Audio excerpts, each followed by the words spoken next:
Welcome on in to the Utah Blockcast. I'm Steve Bartle, Utah Insider for KSL Sports. Man, oh man, what a game. What a game. 73-72 Utah over BYU in the 265th edition of this great rivalry game. Man, oh man, that was a fun one. You know, the product on the floor, it wasn't the cleanest, it wasn't the purest of fun offensive basketball, but what we did see is a program that just wanted it more and put in the effort and played with the toughness and grittiness that you love to see. You appreciate it and came out victorious. So, you know, win for the good guys there. So quick rundown of the show. We'll be recapping that 73-72 game. And I'll be doing that with Andrew Crowley, otherwise known as the Runnin Hoops Podcast. We'll talk through key factors in the game, some interesting moments, development of the squad, you know, how optimistic we're feeling about the team moving forward, and some other things from that game as well. That's a 35-minute conversation. So excited to have Andrew on the Blockcast to talk Utah hoops. We'll do that more and just we had a good time, and I'll be on the Runnin Hoops Podcast here soon as well. And again, I'm just gonna plug it. I know that most listeners to the Blockcast are already subscribed, but if you're not subscribed, go do it right now.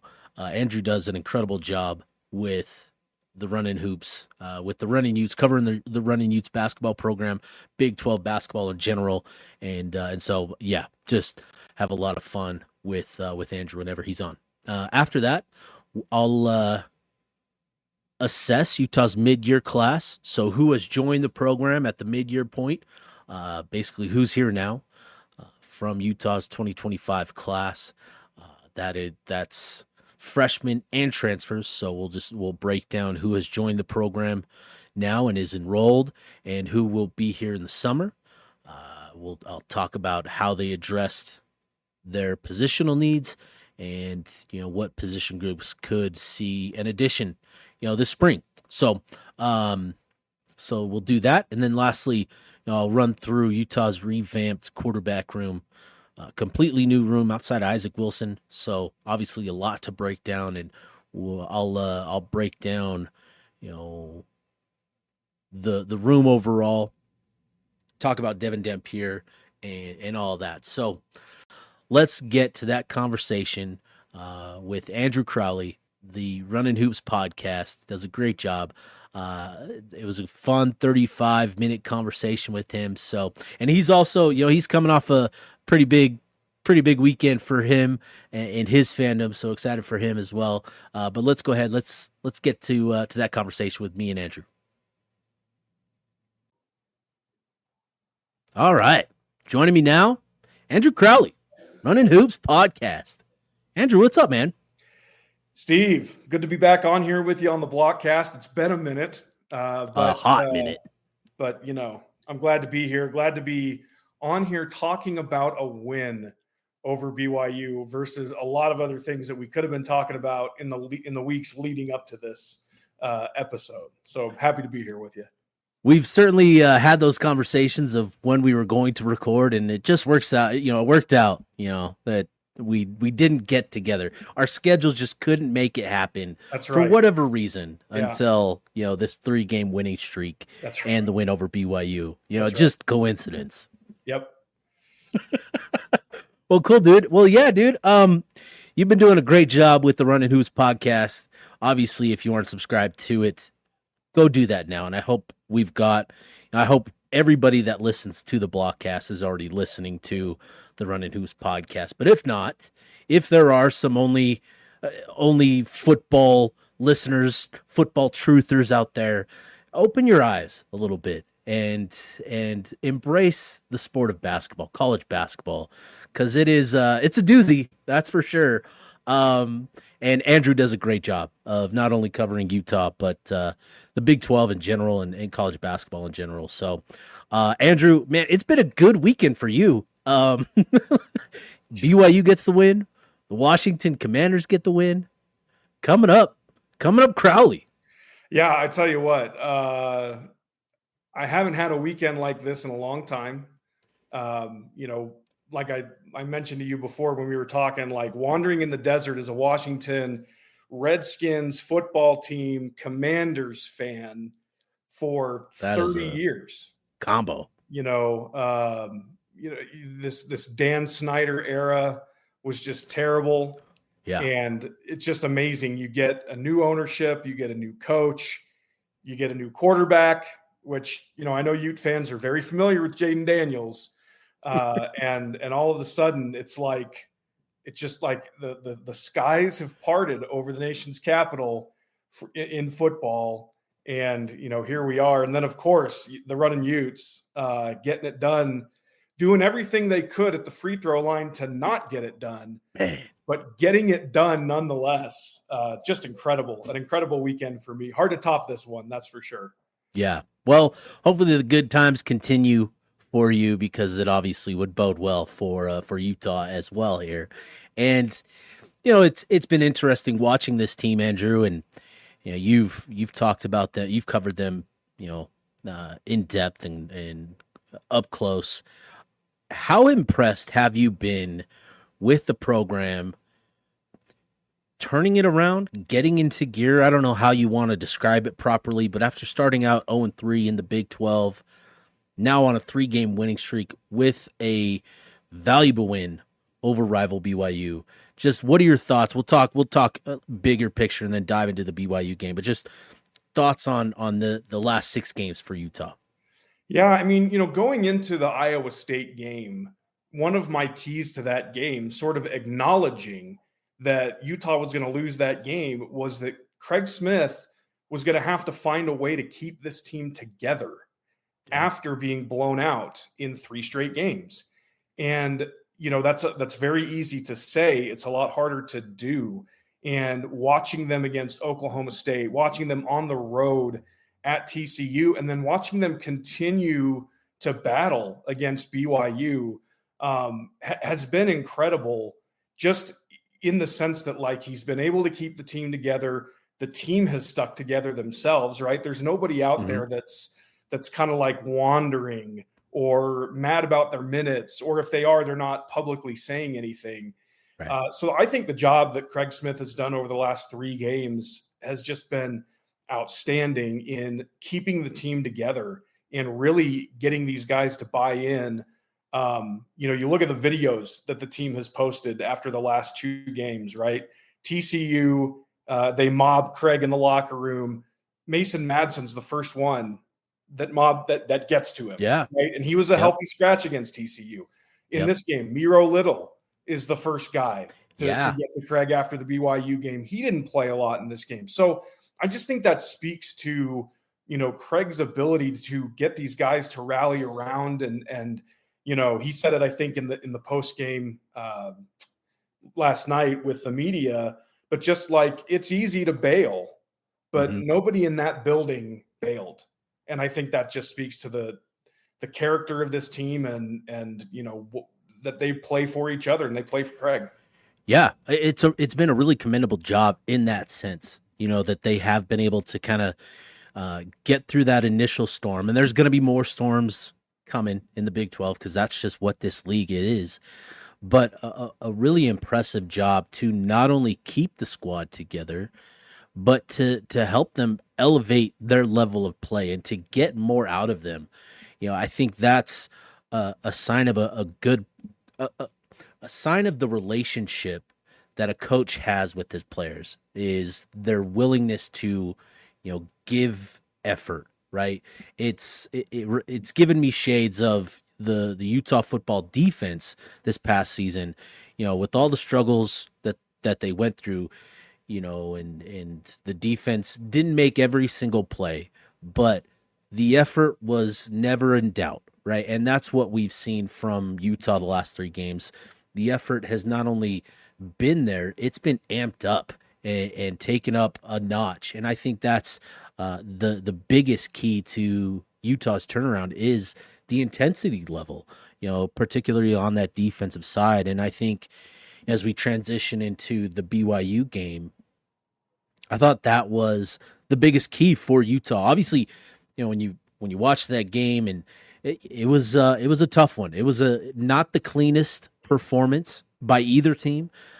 This was simply a game of who wants it more, and I think Utah showed, that they wanted it more, and just played with that sort of effort and with the sort of toughness to get the job done. And so, that to me was the biggest factor. And obviously there's things that point to it as well. The rebounding totals was a big thing, getting to the free throw line, hunting, for contact on the offensive end, a lot of things that point to that, but just the effort level and the willingness to compete at a higher level has been there for Utah, or was there last night for Utah. Yeah. I mean, one of my big concerns early on in the year for this team, and really historically for, in the Craig Smith era, has been that this team lacks a counterpunch. A lot of times teams would go on runs against them, and that would be kind of it. Or at least they'd be able to keep them at arm's length or whatever. BYU had several, 8-0 runs in that game last night, a couple of times where it really could have, I don't want to say get out of hand, because I think the two teams are pretty even, but it could have been a rough situation for Utah to have to fight back. They've dug themselves holes in other games this year and really haven't been able to get out of them.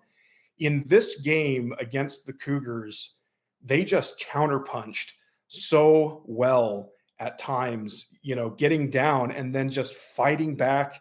Lawson Lovering, I think, was a huge key in that early on in the game. And then later on in the game, Ezra Asar, Hunter Erickson. I mean, you go down the list, and guys just stepped up in a way that I haven't seen them do in, earlier in this season against Mississippi State. Once they got down, against Iowa, once they got down, St. Mary's, they just kept counterpunching, and it was very impressive to see.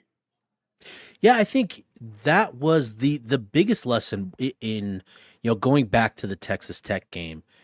That was the biggest lesson for me, was just the demand, the play in, play out demand, right? Each and every possession is so valuable in the Big 12 on both ends of the floor. Not only, do you have to value the ball on the offensive end, but you've got to compete your butt off on the defensive end. And I think we obviously saw that last night for Utah. Obviously, as you mentioned, BYU went on they would go on a run, 5-0 run, 8-0 run, and Utah would battle back and get back into it. And I think, obviously the end result, 73-72 win, which came down to the final seconds, which is, I think, anybody that was previewing this game kind of understood that this was going to be a tight one and come down to the final minutes. And, I think this was the exactly the sort of game that Utah needed to pull out the victory. I don't think, they wanted to get into an offense. If Gabe is connecting and that sort of stuff, if they're shooting it well, sure. But I think they felt more comfortable in a defensive slugfest, because that's been the point of emphasis the last 10 days, is playing with that toughness and physicality. That's been, the message to the team the last week or so, like the last 10 days, is playing with that level. And so they were certainly in, their comfort zone, playing in, a tough physical contest like that. And, ultimately they got the job done. Yeah, for sure. I mean, I think in the first half, BYU kind of dared them to shoot, right? And that's partially what led to them, getting down. But then in the second half, it was just attack. And not every shot went in, right? Lawson missed some easy ones at the hoop. Ezra probably had his best game at the rim that we saw. Yes. But it was just like, look, if you're going to sit back, then we're going to go at you. We're going to move forward. We're going to go downhill. And I thought that was a big shift in the game when Utah started attacking versus just kind of sitting back and taking the shots that BYU was giving them and for the most part missing, right? Yeah. The physicalness, I mean, anytime you're going up against a guy like Trahor, right? Like you're, pack a lunch. Yeah. because that guy's just gonna brutalize you. And I thought they He held is their a own. load. He is a Yeah. big man. Yeah, I thought they held their own against him. Obviously, he got a Yeah. couple shots in there. He had 14 points off the bench or something like that, maybe more. But he lost and altered some of his shots, and but ever since Iowa State, and Craig has made mention of this to you guys as well. But ever since Iowa State, the mentality has shifted, and Yes. they're playing a lot more physical, and it's just what you have to do in this league. Yeah. And that's what they got last night, right? I think Treyar finished with 16 points, 8 of 13 shooting. So he was pretty efficient, but there were key moments late in that game where Lawson Lovering really affected Treyar's shot. And, Caleb Lohner provided a couple good minutes playing that physical, being physical with him. He's able to match up with him just given his, the fact that he is a tight end now. Right. He's got the tight end build, so he's able to hang inside with them a little bit. But Lawson did a tremendous job, I think, just battling with him. We need to work on taking offensive fouls. We need to work on that and when to time it, properly. Yep. but he did a great job of being physical, taking it to the chest and being vertical with him and impacting that way. Andrew, I'm going to run down some numbers here and whatever stands out, take it and run with it. But I'm just going to go through the box score here. So obviously we know Ezra Asar was special last night, 26 points, 11 of 15 shooting from the field, 4 of 8 from the charity stripe, 6 rebounds. Lawson Lovering, 13 points, 7 rebounds, 4 assists, and battled to the end with 4 fouls as well.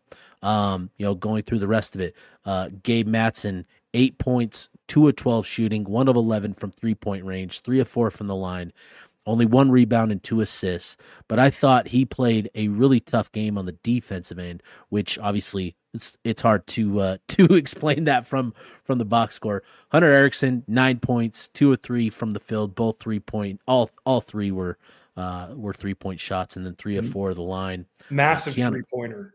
Massive. Yeah. Yeah, massive. And he hit 2 key ones to keep Utah in it earlier, late in the second, and then he hit the other one to tie it up at 70. Big time. So I'll stop running through the box score there, but what stands out to you? Where do you want to go from there?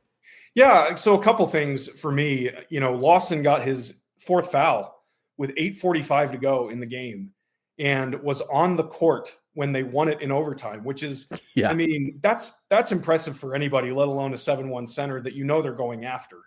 So I thought his presence, his state of mind, right? Like he was just gritty the entire game. Like when they were down, I want to say 26-18 in the first half, it was Lawson on the defensive end that really sparked them, just kind of being like, hey, okay, enough of this. Like I'm not letting these guys score anymore. And they pushed back. I think, the other thing that jumps out, Gabe Madsen, his shooting woes have been well documented over the last several weeks, by the podcast, by others in the Discord and everywhere else. He's starting to make much smarter decisions with the basketball. Like there was a play towards the end of the game where he gets it kind of on the wing, dribbles it into the lane. And that's normally a place where we've seen Gabe force up a shot.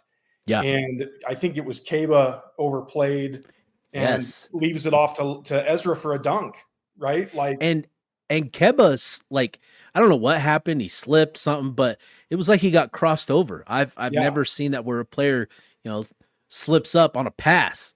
But it was, I think it just caught Keba off guard. Yeah. Yeah. So I thought, and it's funny because it's hard to look at, Gabe's stat lines over the last several games and be like, oh yeah, Gabe Madsen's lighting it up. He's playing good ball. But he's playing good ball, right? Yeah. And then obviously Ezra, I mean, his struggles at the rim have been well documented this season, and he just didn't let anything affect him in this game, especially when he was driving and he put a couple of guys particularly number 13 for BYU. I'm not sure who that is, but he put him on roller skates a couple of times and just took it right at him in the game. And they didn't have an answer for him down the stretch. Yeah. Yeah. No, that's, so obviously low hanging fruit for me, Ezra Sarr standing out, obviously amongst that 26 points, a career night for him. 24 of those points came in the second half and overtime. Like that's tremendous. If you can get that sort of production, in that sort of timing, it's phenomenal. To have that game against BYU, he puts himself at the forefront of the conversation for Utah fans now. He is on everybody's mind, and I think that's big for him. And I think, with Asar, it was almost like that second half surge, right? To start the second half, after BYU goes on a 5-0 run, Utah responded, like we talked about earlier, 14-2 run to take a lead, and Asar was just unstoppable. It continued. I think they ended up with like 20 points during the stretch, and BYU would score a couple more.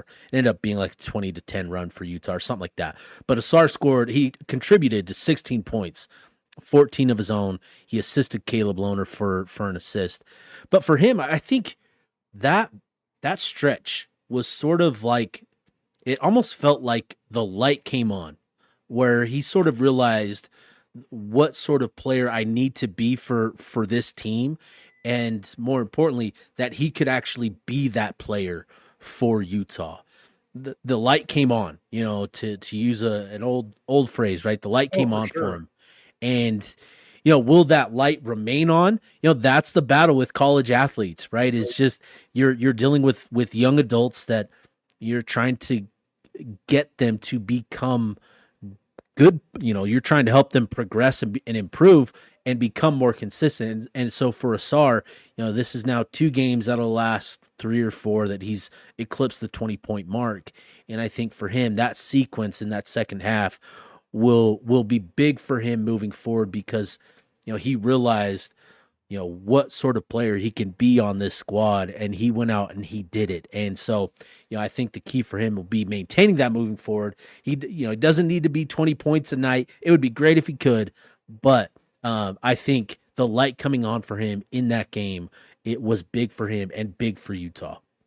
For sure. And the confidence that not only he gets, but the coaches get with him, right? Yes. Like, I mean, I think, and obviously this has been something that's been a little bit maddening for fans this entire season, is minutes for certain guys, right? I mean, there have been games, I think St. Mary's was one of them, just thinking back, where, I mean, Ezra didn't play hardly at all in the second half against St. Mary's, partially because he wasn't doing things, on the defensive end that they wanted him to do, and they just pulled him, right? We've seen it with Mongolian Mike. We've seen it with KD. Yeah. We're now seeing it with Mason Madsen a little bit, right? So, but to see a player, and we've seen this with KD now too, where the light comes on and he just starts to get it, and it's like, oh, I can be successful in this, in this offensive system, doing my thing, but also as a part of it. Like, that's great to see. Yeah. And I think too, to add to that point, with how it impacts coaches, is the shift that we've seen in the offense, where they've gone from perimeter oriented focus out of necessity because they didn't have the 3 bigs. I think Craig makes sure to mention that they were down their 3 bigs each and every time we talked to them. And so they had to become this 3-point shooting team. But not only have they shifted to getting the ball inside, but the way that they are able to do it with the guys that they have on the floor. Lawson Lovering, he's now got 10 assists in the last 2 games. And these aren't just like he's lucking into it, right? Where, he's making a simple pass. He is making genuine reads, reading defenders, reading the action, and making good passes. He's even throwing in a couple no-lookers, here and there. He's sprinkling them in here and there. And to have that in a big guy, look, Lawson Lovering, he's tall. He's Rudy Gobert with a little bit more of an offensive game, right? I think that's how fans kind of view him. And yet what we've seen from him is playmaking from from that center position, and that's really benefited Asar, where he can now roam inside, he can cut, and he understands that now too. He knows that Lawson will find him, and I think that's big for those two. There's been a number of and that's before even getting to the Lawson Keanu connection. Those two have connected on multiple, both ways. Keanu's hit Lawson, and Lawson's hit Keanu for buckets and assists. And I think that dynamic, being able to do that with your bigs, passing it inside, has been huge for Utah. Well, I wonder too if when they're cutting up clips from some of these games, right? The last two games where Keanu has really elevated his game, 16 points against Oklahoma State, 16 points against TCU.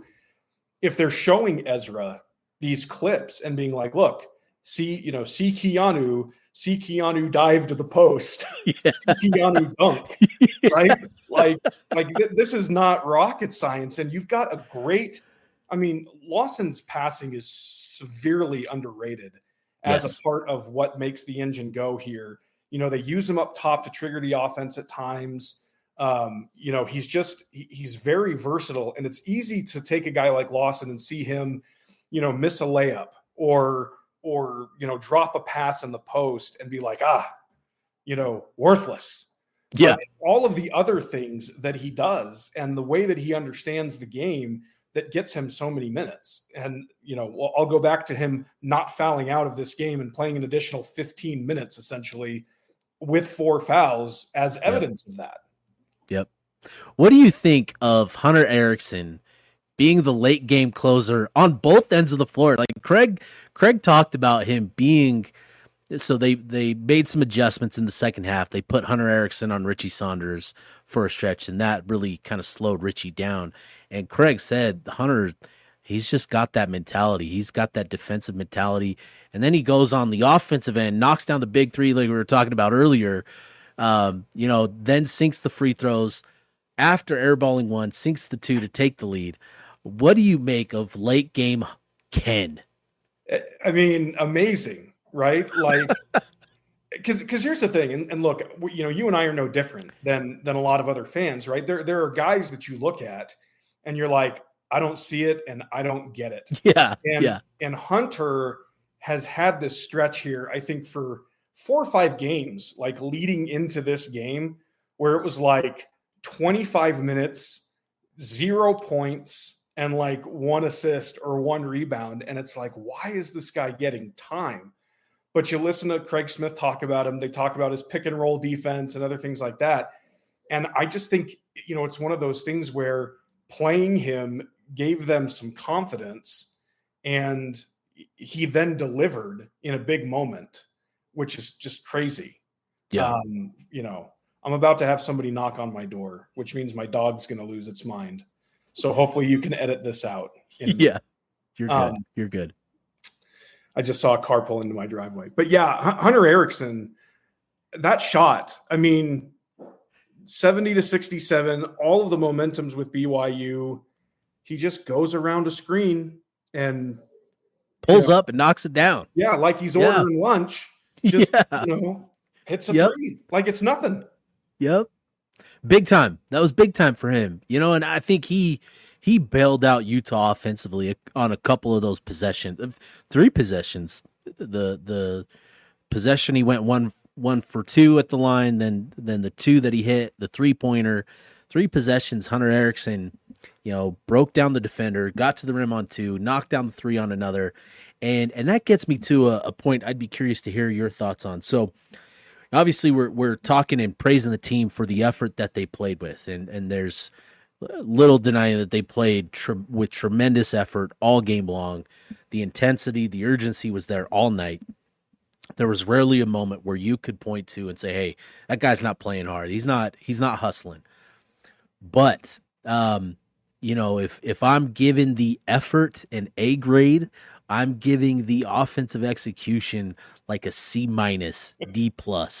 And late in that game, and not even late in that game, but in the second half, probably the back half of that second half, the final 10 minutes, Utah just looked out of sorts. Players had a hard time understanding what play was being ran. The execution wasn't very crisp. It wasn't very clean.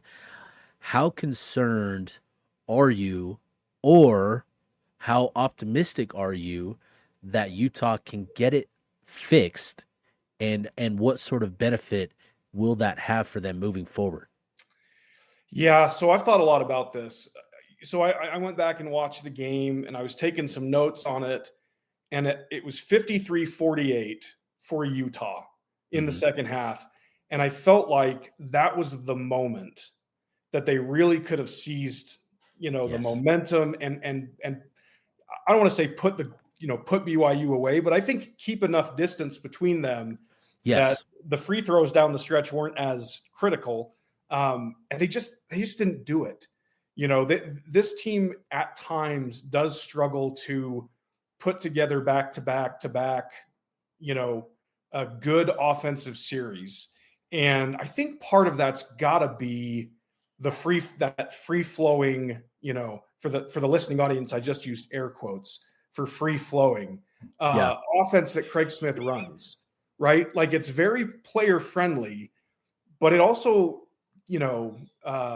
relies on players making good decisions with the basketball. Yes. And they just didn't do that at several stretches in this game where it was just like, oh man, if they could have come down and like put a couple more on the board at that mark, that 53-48 mark, it's over. Yeah. Right? Like, I didn't think that BYU had enough, players playing well on their side of things that they could have overcome that. But, much like Utah did against TCU, it was kind of like, no, hey, are you sure you want to be out of the game? Because let me give you the ball here. Or, right. Let me get stuck under the basket or whatever. And so it is concerning, no question. Yeah. And again, and there were good moments. There were good stretches of quality execution. We're talking about Lawson Lovering and his passing. That was key in the first 10 minutes of the second half. They had a number of sets and actions in the first half that created, quality scoring opportunities for them. They just missed. They missed on a handful of those in the first half. But in that final 10 minutes, I really think, Craig needs to hone in on the guys that can, get it done on both ends of the floor, but who can either execute that free-flowing offense at a really high level or find some sets, find some actions that they can go to consistently and rely on those to create better looks for them. Because, again, there was just a lot of, I'm going to pass it to you, and I hope you do something to it. I'm going to go stand over here. I might go set a screen over here. What's lost? What are you doing? I'm going to go over here. It was just kind of a mess in that, in those latter minutes in the second half. And I think if Utah can find something to hang their hat on in those moments specifically, I think that'll be key to them, taking that next step. Obviously they're climbing their way up from the bottom of the league, and they're getting closer to the middle of the conference to get to that next tier. That's where they've got to take that next step, is execution in those crucial, vital moments, the final 7 minutes, and that sort of stuff. Well, I'm going to give you some credit here because you asked a question to Grant McCasland a few weeks ago about that very thing. And he talked about, you have to put pressure on defenses, right? Yep. And you've got to do things that put pressure on defenses. And at the time, Utah wasn't doing anything that put pressure on the defense.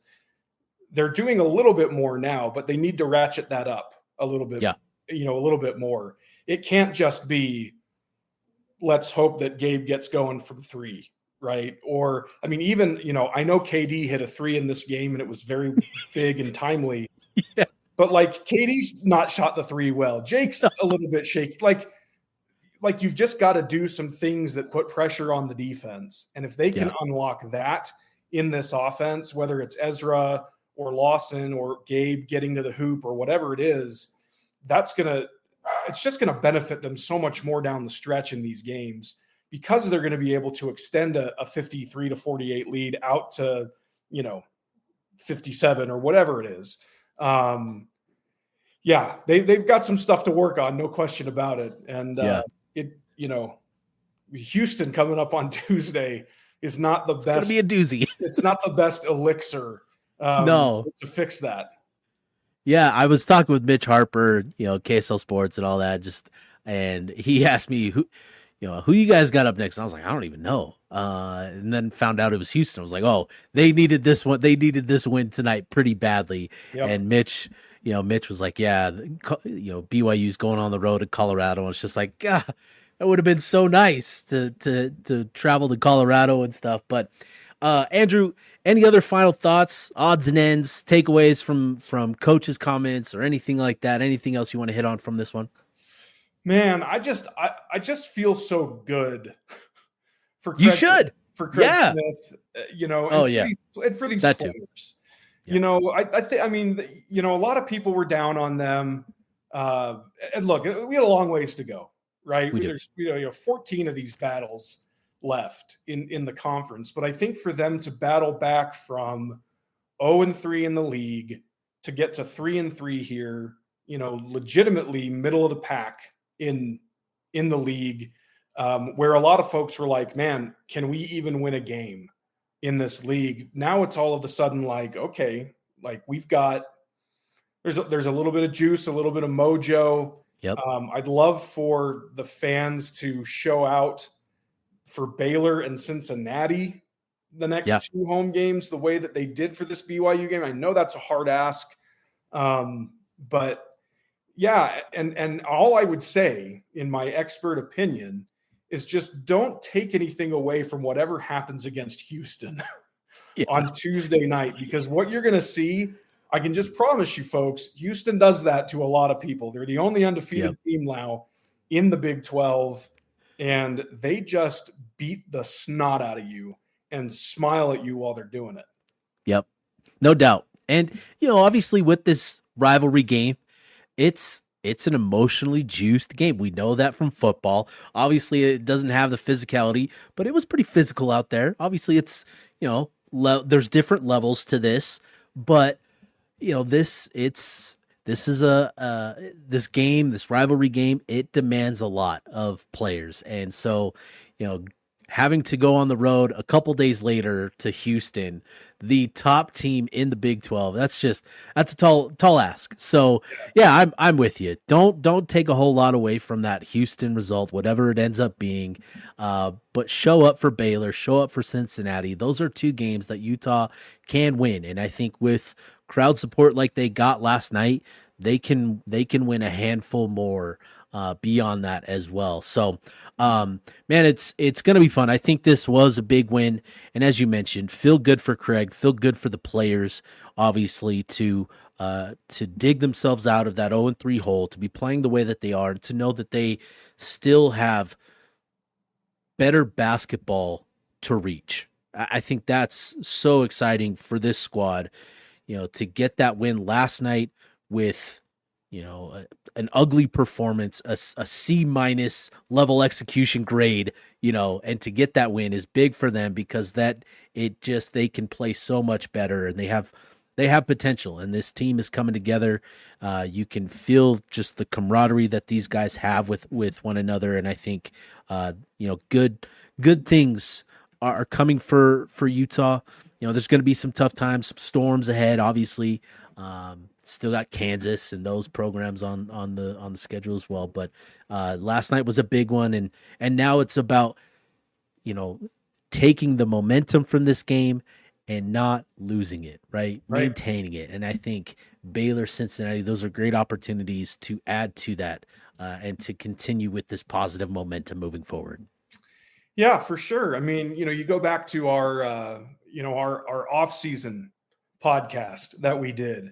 Right. We did it. It was like right after Chris Burgess and David Cata left. Oh, I would love to go back and listen to that. Yeah. I mean, it just felt like, and look, it has at times this year felt like we're never going to get out of this. And Right. we're not necessarily out of anything, right? But again, just watching the way that this team fights, cares about each other, right? Like that's what Craig Smith, I think, has been preaching for the 4 years that he's been here. Yes. It's nice to see that rewarded in a game like this, especially against your rival, especially given how the football game ended. Like there were a lot of demons that were exercised. Yep. And let me just add, talk about a nature is healing moment, right? Caleb Lohner in a Utah uniform Hey, scoring against BYU in let's the rivalry go. game. I mean, Let's go. Josh Newman should have been there for that. He needed to see that moment happen.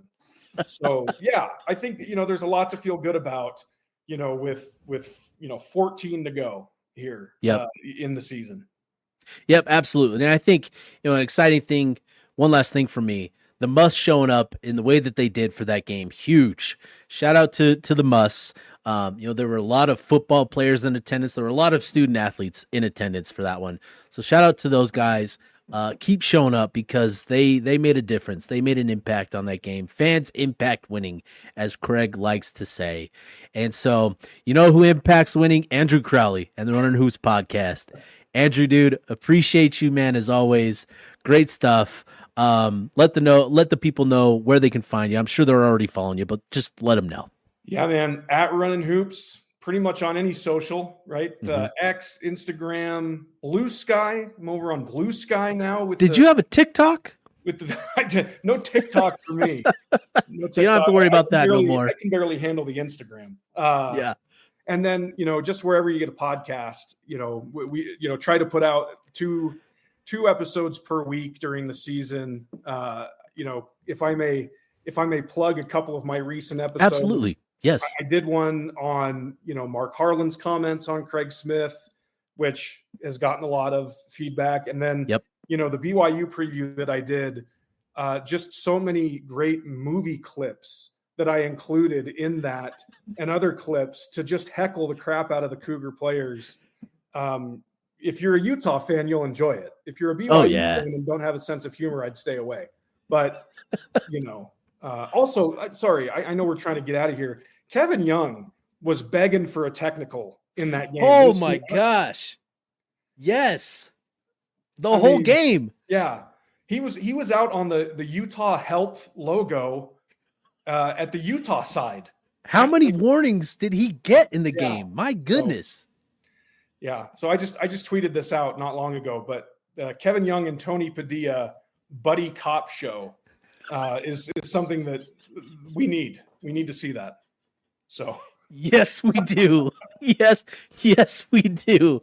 Oh man, let's get the GoFundMe and the fundraising going for that. That would be incredible. Those two did not get along last night at all. Certainly I was surprised. Tony did not tee him up. He gave him a couple stern warnings for sure. Yeah. I think, anyways, Andrew away from him at one point. It was fantastic. Andrew, appreciate you, man. Thank you so much for hopping on the Blockcast. Appreciate you. All right. Take care.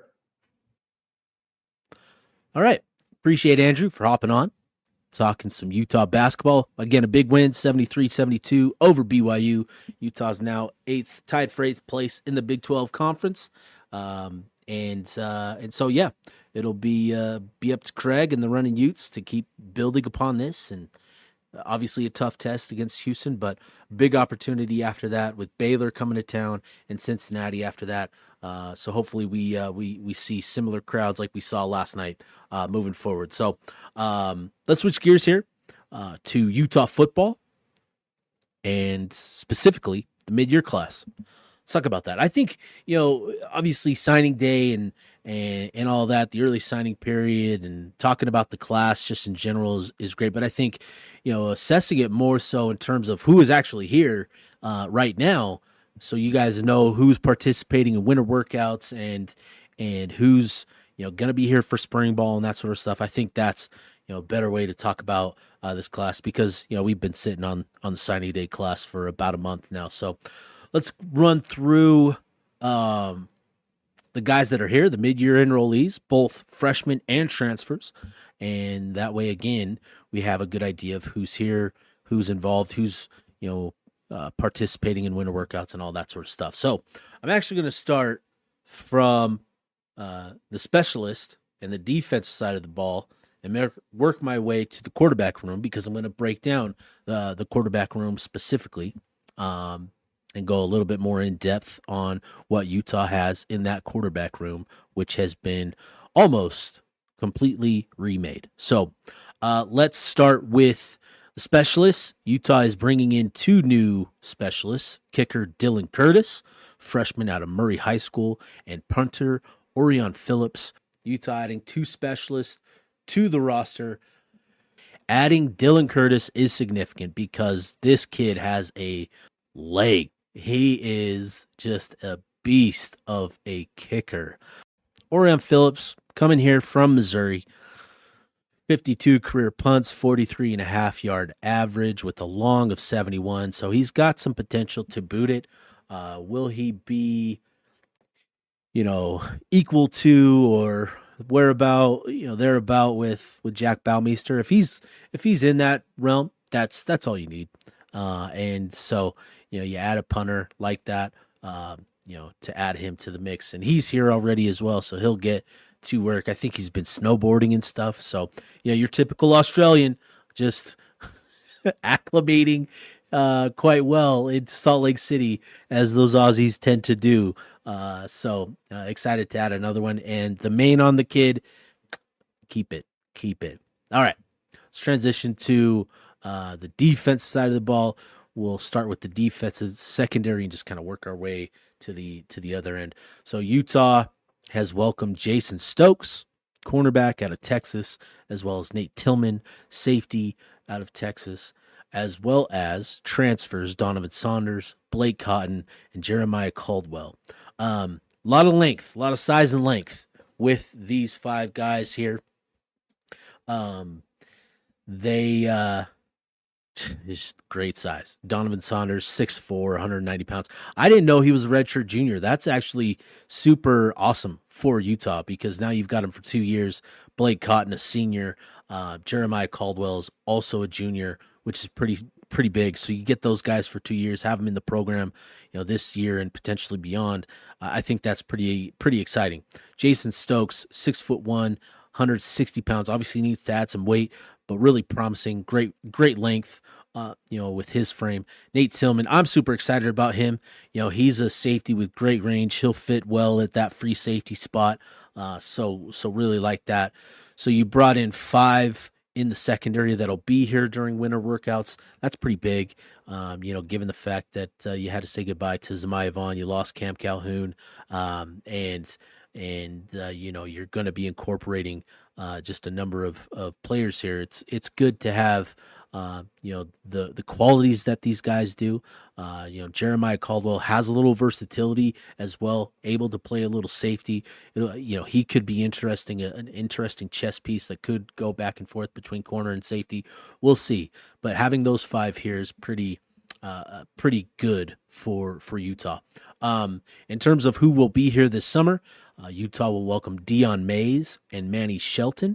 Dion is a cornerback and Manny is a safety. So Dion, another track athlete, Manny Shelton, a versatile athlete, adding to that safety room.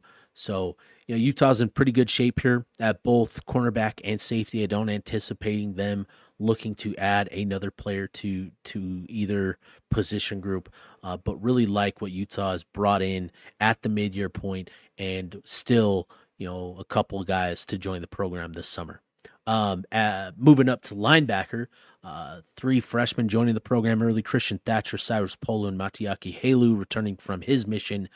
So, this is interesting. This linebacker room is now pretty loaded. There's a lot of young talent. I think, let me pull it up here. We've got 1, 2, 3, 4, 5, 6, 7, 8, 9, 10, 11 guys in this linebacker room. Obviously, bringing back Lander Barton, Levani Demooney, obviously you love to have those guys back. Jonathan Hall, Trey Reynolds, having those guys back. What'll be interesting is, you've got Elijah Ellis and Hunter Andrews Ashton Lopes, excuse me, 10 linebackers. I apologize, miscounted there, but still 10 linebackers. That's a lot for 2 spots. You're 5 deep there. So, and obviously with Hunter Andrews listed as a linebacker, he is going through workouts and stuff with the linebacker group, but, we know that he's got some versatility that could end up with him being on the offensive side of the ball. We'll see. But love the fact that Utah's brought in, the 3 freshmen, Cyrus, Christian, and Matiaki, getting those guys into the program and get them acclimated. I know Christian Thatcher is excited and chomping at the bit to get after it. Cyrus Polu, man, versatile athlete. Excited to see his development over spring ball and stuff. But all of these guys, I say that for an individual, but all of these guys excited to see the growth there. So Utah's in pretty good shape there. They're not welcoming anybody else in this, in the summer. This is it. So they've got the guys in. And Colt Swan will go to work with this group. Let's move up to defensive line. Utah's brought in Carson Kafusi and Sione Matuapuaka as 2 freshmen at defensive tackle.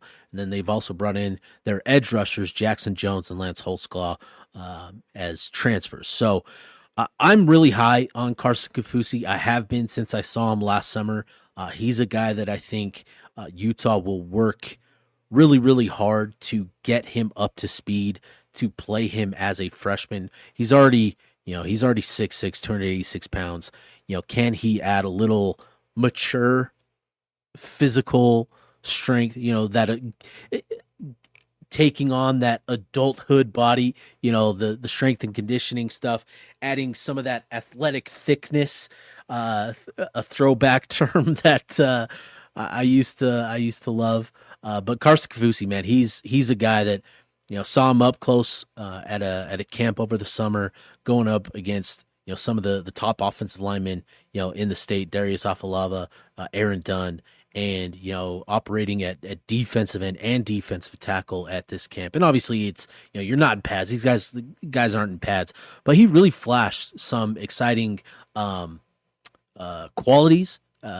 Change of direction, power, speed to power, stuff like that. His length is a real weapon for him where he can keep offensive linemen off of him. I know Brandon Huffman, Greg Biggins were really, really enamored with his showing at this camp at Brighton last summer. So, he's a guy that Utah brought him in to their elite camp, their invite only camp, and he just impressed. So he's a guy that I think I will not be surprised to see him in the rotation this fall. I'll just say that. With Jackson Jones and Lance Holtzclaw, these guys, edge rushers, bringing them in, they're already where you kind of want them to be physically, 230, 235 pounds. We'll probably want them to put on, a few more pounds, but these guys have, that burst, that first step quickness, athleticism, to add pressure to, your pass rush. So, you're adding good athleticism to that dynamic, to that important dynamic in the Big 12. You need that speed. And what's interesting, so Jackson Jones redshirted this past season at Oregon, but going back to his senior film, he was a stand-up linebacker, but he was used almost not exclusively, but primarily as a blitzing linebacker, in that off-ball spot. And, he was easily able to get to the quarterback easy and, regularly, just knifing in between offensive linemen, just was unstoppable. So, how do you incorporate him into the pass rush? Do you just play him off the edge? Do you develop him? Do you use him as that same sort of off-ball blitzing linebacker? Fascinated to see, how he develops. But he's coming in as an edge, and Jack and Lance Holtzclaw too. So to add those guys, excited about that, to add them to the mix. Sione Matuapuaka, heart and soul of the Bishop Gorman defense, 5'11", 268. Want to see him add a little bit more size, but he's got athleticism. He's tough. He's got athleticism. We'll see what he can do. And playing at Bishop Gorman, going up against that offensive line there, he's going to be well prepared for competition, during spring ball. So yeah. Transitioning to the offense side of the ball, Utah only brought in one mid-year guy along the offensive line, and that was USC transfer Kalolo Ta'aga. I'm excited about him. He was a big priority for Utah in last year's recruiting cycle. It came down to Utah and USC. Just has the physical qualities that Utah seems to covet at that tackle position. If they aren't at the top blue chip type prospect, Spencer Fano, Caleb Lomu, they typically like these taller, leaner, more athletic types like Zeroy Williams, Falcon Kamatule, and the likes like that. So to add another one here with Ta'aga, really excited about that. He can be, another nice developmental piece to go along with, Zeroy Williams, who's now a senior, who's coming off of an injury. You also have Olema Spence, or Taleni Spence, I forget his name, but he was a guy. I think everybody kind of remembers Hans Olsen pumping up an offensive tackle that Utah brought in last summer that was going to be a dude, and had to pump the brakes on it a little bit. But this was that guy, and he's coming from Australia, learning football for the first time. A lot of things to be excited about in terms of just his raw qualities, and so excited to hopefully see him this spring. To just kind of monitor his progress. And I say hopefully see him this spring because I hope we get to watch practices. So anyways, to tight end and receiver, I'll just do them both because they're going to be interchangeable in Jason Beck's offense. But Utah is bringing in 3 tight ends. Only one is scholarship, Drew Clemens. The other 2 are preferred walk-ons, but both had scholarship offers elsewhere. Broderick Redden out of San Clemente and Bear Tenney out of Lone Peak. Tenney was committed to Nebraska, backed off of that. Redden out of San Clemente had some G5 offers and elected to come to Utah as a PWO. And then Drew Clemens out of Missouri. I like those 3. I like the potential of those 3. I think Broderick Redden is kind of the in-between. Drew Clemens is sort of your U-back pass catcher type. Broderick Redden is kind of your Dalton Kincaid, and Bear Tenney is kind of your Cole Fotheringham, if you follow me there, right? So we'll be interested to see those guys' development as well. At receiver, Utah brought in Otto Tia from Utah State, Justin Stevenson, Creed Whittemore, and Ryan Davis. All of those guys are here enrolled and going through things with strength and conditioning, with workouts, all that sort of stuff. And obviously with this group, I forgot to mention who's coming in the previous 2 groups. I'll do that after I address wide receiver. But those are the guys that are here and enrolled for wide receiver. They'll add Bryson Baker and JJ Buchanan this summer, and then obviously with the possibility of Dorian Singer returning as well. And again, continue to hear positive things about that waiver that he's got.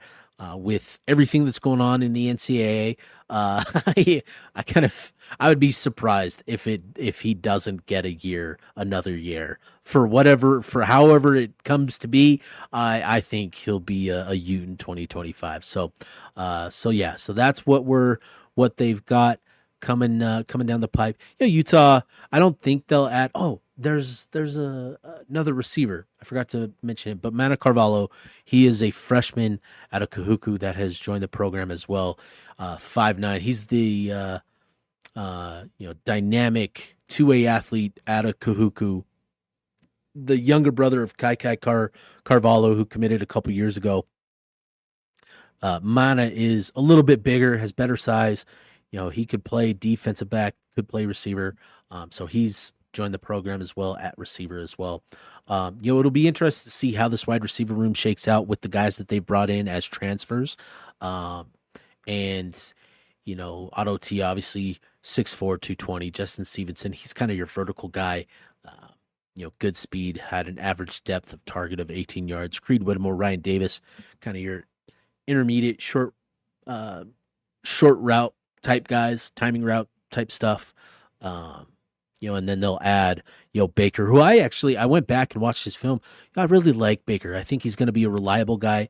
I think, he's got potential to come in and just kind of, as long as he keeps his head down like Zacharias Williams, I think he's got potential to be just sort of that guy that, you don't really know what to expect, but he just puts in the work and gets praise from coaches and that sort of stuff. And J.J. Buchanan, just dynamic athlete, talent, excited for him joining the program this summer. So before I move to running back, let me go back and address who's going to be joining the program at offensive line and defensive line this summer. So Kalolo Taga at offensive line, he's the only mid-year guy. Utah will welcome Soren Schenofield and Nick Halleck to the program this summer at offensive line. On the defensive line, you've still got. I need to double check on Semi Taulunga, see if he's serving a mission. Last I heard, he was not, planning to serve a mission, so he'll join the program. And then Mills Asiata was another guy. Initially, I was told the plan for him was to start out at defensive line, given his size at 6'5", 330. You would love to add that to the defensive line, but he's played almost exclusively on the offense side of the ball. So, he may start at defensive line, but there's a very real chance that he may just start at offensive line or move there shortly after. So, but they'll give him an opportunity and see what works best for him. And then also Pepulona out of Hawaii, the defensive end out of St. Louis High School. He'll join the program this summer as well. Defensive end, defensive tackle. I think he'll end up at tackle, put on some size, multi-sport athlete, excited for him. So those are the guys that will join the program in the summer. At running back, completely new room. Utah's, added 5 scholarship running backs, only one of which is not here. So freshman Daniel Bray is here.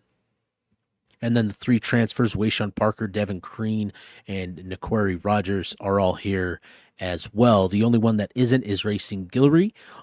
He will be here this summer. And it's important to keep in mind, he is also, he reclassified from 2026. So he's a youngin'. So, give him time. But he'll be here this summer. And Utah, this is one position group that I think Utah is absolutely going to add another one. They'll add a 6th running back to the mix here. And then defensive tackle, would not be surprised to see. I think that's probably position number 2 that they'll look to address, but just kind of given the market for defensive linemen, it may be tough, and we'll see who actually enters the portal in the spring. But you can always find a good running back, whether it's out of the portal, in the JUCO ranks, maybe a late emerging high school running back, his film went under the radar, that sort of thing. You can find another running back that can come in and help you next season. But at defensive tackle, I think they'd like to add one. I think they're focused on the development of the young guys and that, but I think those are probably the top 2 positions that need another one. So excited to see the 3 transfers they bring in with Wayshawn Parker, Devin Green, and Naquari Rogers. To have those guys here, it'll be a lot of fun to kind of see how they gel in this new offense. So that gets us to the quarterback room. Let's talk about the quarterbacks. What's interesting, all 6 quarterbacks that Utah has brought in or welcomed back from the portal are here, which is unique. This is, a completely new room outside of Isaac Wilson. Wyatt Becker, Jamari Ficklin, those guys enrolled early. Devin Dampier, Brendan Zerberg, and Nate Johnson have transferred in as well, and Isaac Wilson withdrew from the portal. So you've got 5 new quarterbacks and 1 returning starter who will likely redshirt next season. So let's talk quarterback.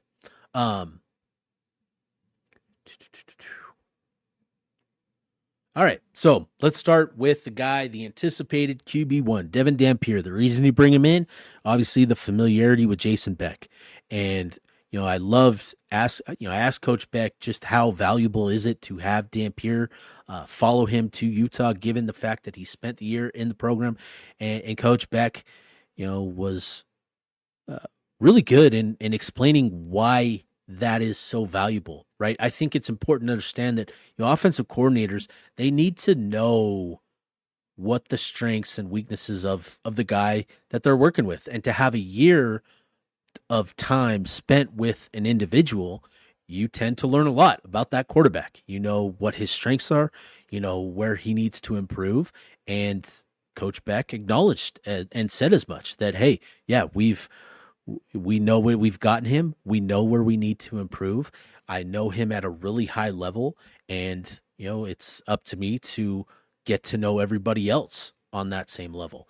So with that, it's nice that Beck's going to be starting his offensive installation with the quarterback already knowing the system like the back of his hand, and I think that's a big advantage for him, for Dampier.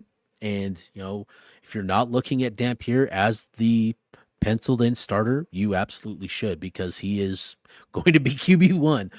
And so, I think there's some really exciting things about Dampier. Obviously, if you're just looking at the statistics, you're going to see 2,700 passing yards, 12 touchdowns, and 12 interceptions. You'll see that number 12 interceptions, probably get worried that this guy can't throw. He can throw, and he can also run. 1,100 yards rushing, 17 rushing touchdowns. 17 rushing touchdowns. Utah as an offense, as a team, had 32 this past season. Dampier had more than half by himself rushing. Like, that's incredible. So obviously you're adding a true dual threat quarterback. And I think what's really exciting is the fact that you go to Pro Football Focus. And I know, look, I understand Pro Football Focus. I understand what they're trying to not only what they're evaluating, but what they're trying to highlight and grade, how they grade it. They're essentially trying to grade and reward who genuinely impacts plays, right? So as an example, quarterback takes a drop back, the edge rusher gets pressure on the quarterback from the outside, which forces the quarterback to step up into the pocket right into the lap of a defensive tackle. The defensive tackle gets the sack. He gets the tally next to his name in the sack column.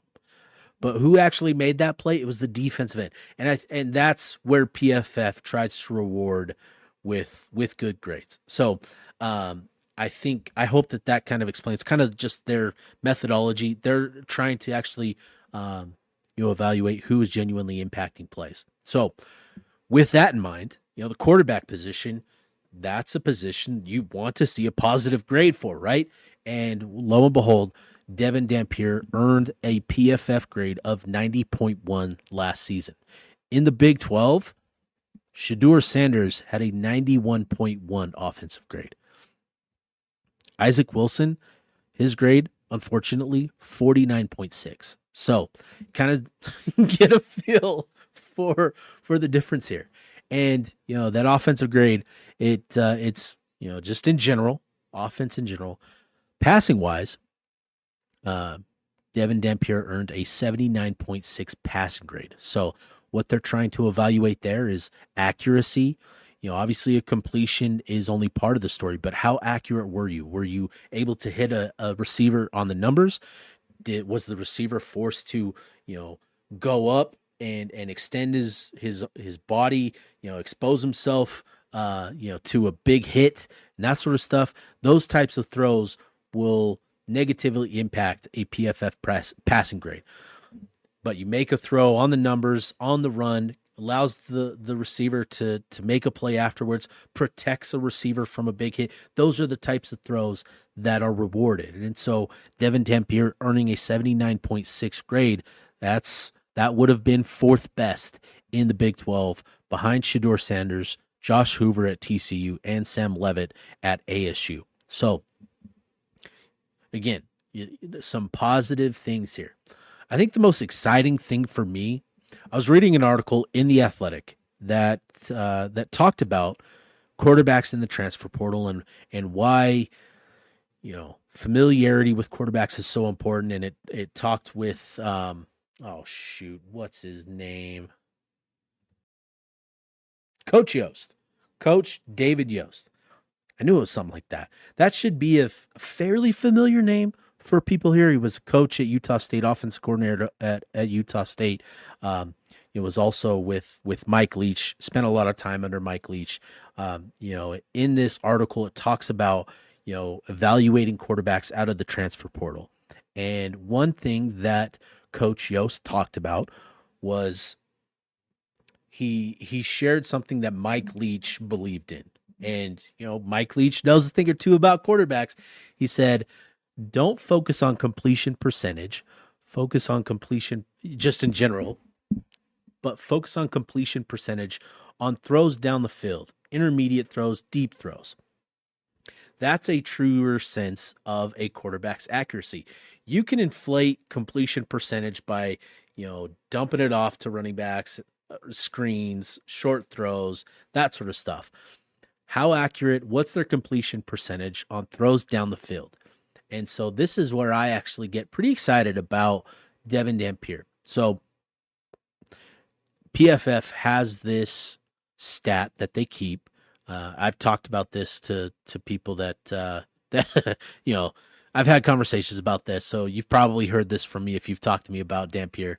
But big time throws. He was credited with 21 big time throws, and a big time throw, according to PFF, is a throw that requires great timing, accuracy, usually in a tight window down the field. So he had 21 of those throws. Shedeur Sanders had 27. Jalen Daniels at Kansas had 22. Rocco Beck had 22. And then it's Devin Dampier at 21. Noah Fafita, 16. I think we all remember that throw late in the game against Utah. He only had 16 of those throws. That's a big time throw. He only had 16 of them. Dampier had 21 of those throws. So he's a guy that can, he can make throws down the field. And let's take it even a step further. So passing depth. All right. So of 17, 17 quarterbacks that qualify between the Big 12 and New Mexico, because that's Devin Dampier. Dampier had a completion percentage of 35.2% on throws of 20 yards or more. He had 20 big-time throws. That's where he generated a lot of his big-time throws, was deep down the field. So this is a guy that can push the ball down the field, and make some great throws. And, he was, let's see here, he had an adjusted, he would have been 7th in the Big 12 among all quarterbacks in terms of completion percentage on throws of at least 20 yards. So middle of the pack, in the Big 12, throwing it deep. Intermediate. Again, 7th in the Big 12. Not bad. Not a bad place to be. And look, like the difference here, we're talking about split percentages here. So, short. This is where I think Dampier can really help himself a lot. Dampier would have finished 12th in the Big 12 with his completion percentage on short throws. So this is the easier path to an improved completion percentage and the best area for him to, make a good amount of progress, growth, and development as an accurate passer. So, I think this is going to be a significant thing for him is, improving these completions on short throws, timing throws. But he's got the accuracy deeper down the field. Obviously, he's going to need to improve, obviously, to making the adjustment, making the leap to this level. That's going to be an adjustment. Obviously, with bigger, better athletes and that sort of stuff, he'll have to make that adjustment. But still, there's a lot of things to be encouraged about with Dampier as a passer. And a lot of room for growth for him. And to have a dynamic athlete like him in this offense, having it, a year of experience under his belt is pretty significant for him. So, obviously, Dampier, QB1. I think Brendan Zerberg and Nate Johnson, those are going to be your backups next year. I'm interested to see what Zerberg looks like. We know what Nate brings to the table, obviously, with his athleticism. He'll be, used in a similar role, kind of that chess piece type. I hope that Nate is more willing to utilize his athleticism that he has been in the past, because when he does, he's dynamic. But there were certainly more opportunities for him to use it when he was here, and I think that'll be a point of emphasis for him. So don't be surprised to see Utah utilize him as at different position groups, but he's coming here to as a quarterback, which is fine. And then Brendan Zurbrugg, good athlete, surprising athlete, not a great athlete. He's not Dan Pierre, he's not Nate Johnson, but he's a good athlete. He'd be able to keep the offense, keep a lot of the same stuff, which is important. A lot of the same plays and schemes and that sort of stuff. So you don't have to change there. I'm interested to see him as a passer. Some decent qualities going back, watching his film in high school. I like his potential there. And then, what's been interesting is, with Isaac's return, I was told that the plan for him is to redshirt. And I think with what Utah has done in bringing in 3 transfers as well as 2 other freshmen, I think all signs point to that Isaac Wilson, the plan for him is to redshirt. Now, obviously, things may change, but I think a redshirt year would be really good for Isaac. Not only in terms of getting the time in the offense, learning the offense, which will be important for him, but just to kind of, this past season, it was probably difficult. It was probably tough on him. And I think, getting the opportunity to kind of take a step back, continue to learn, develop his relationships with the coaches, with the players around him, I think that'll be really good for him. So still a lot of optimism with Isaac Wilson, a lot of talent, a lot of potential with him. And I think, him redshirting, I think, is a good thing. And then with Jamari Ficklin and Wyatt Becker, these guys, developmental guys, but I think they fit really well with what Jason Beck likes to do. Ficklin is obviously more athlete. He's got a little more athleticism, I should say. Wyatt Becker, he's a pretty promising dual threat himself, not to the same extent of Dan Pierre, and you know what I mean. But Utah's done really well to completely remake this quarterback room, and just with Jason Beck, really excited to dive into more of his offense. I've been watching, games that are available, hoping to find some more,